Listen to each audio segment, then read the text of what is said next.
IAS IPS बनना इतना आसान नहीं है। वर्षों मेहनत के बाद महज 1 या 2% लोगों को ही सफलता मिलती है। लेकिन आज हम आपको एक ऐसी महिला की कहानी बताने जा रहे हैं जो काफी मेहनत के बाद आईपीएस तो बनी, लेकिन कुछ समय नौकरी करने के बाद उन्होंने आध्यात्म की राह पकड़ ली और नौकरी से वीआरएस ले लिया। वह कृष्ण भक्ति में लीन हो गई। कृष्ण भक्ति का ऐसा नशा चढ़ा कि उन्होंने नौकरी ही छोड़ दी।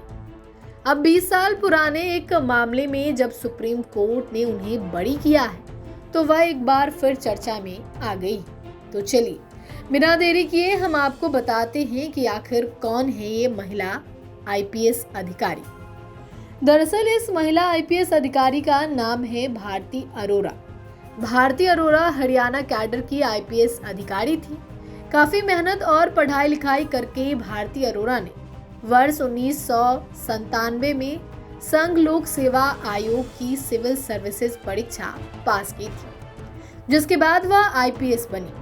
हरियाणा पुलिस में नियुक्ति के बाद भारती अरोरा से अपराधी खौफ खाने लगी। वह कई जिलों की पुलिस अधीक्षक रही और प्रमोशन पाकर आईजी के पद तक पहुंची। भारती अरोरा ने कई महत्वपूर्ण मामलों की जांच की। अपने कार्यकाल में उन्होंने बतौर एसपी एक बड़े नेता को भी गिरफ्तार किया था, जो चर्चा का विषय रहा। अपनी मेहनत और साहस के दम पर पुलिस विभाग में पहचान बनाने वाली भारती अरोरा आईजी के पद तक पहुंची।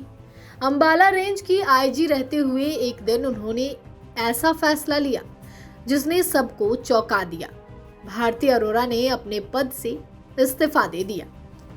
भारती अरोरा के इस फैसले से हर कोई दंग रह गया।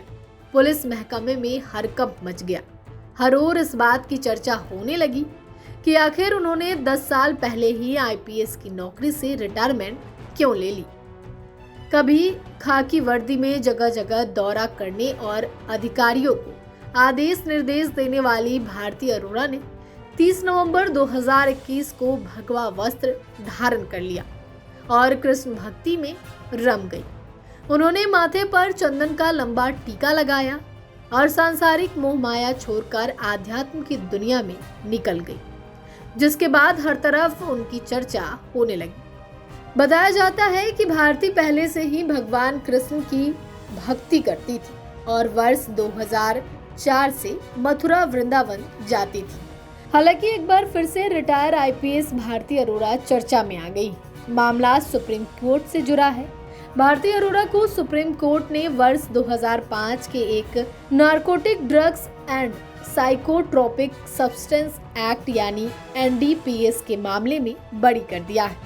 आईपीएस पर नशा तस्कर को बचाने का आरोप लगा था, लेकिन कोर्ट ने पाया कि आईपीएस भारती अरोरा ने जिसे बचाने का प्रयास किया था वह सच में निर्दोष था। लाइव सिटीज के लिए डेस्क से राजकमल की रिपोर्ट।